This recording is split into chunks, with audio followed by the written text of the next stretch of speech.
Hi everybody, this is Judy at Judy in the Kitchen. Today we're talking about carrots, and I have a list of herbs and spices that are known to go well with carrots. So if you're looking for some recipe ideas, something a little different to do, hopefully this will help you out.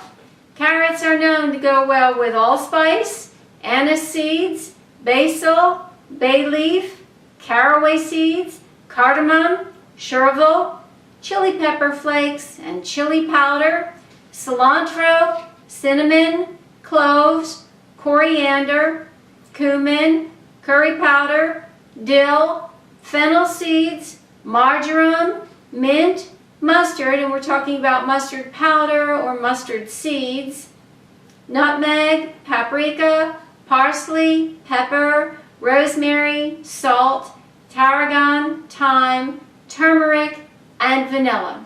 Well, I do hope this helps you out. Bye for now.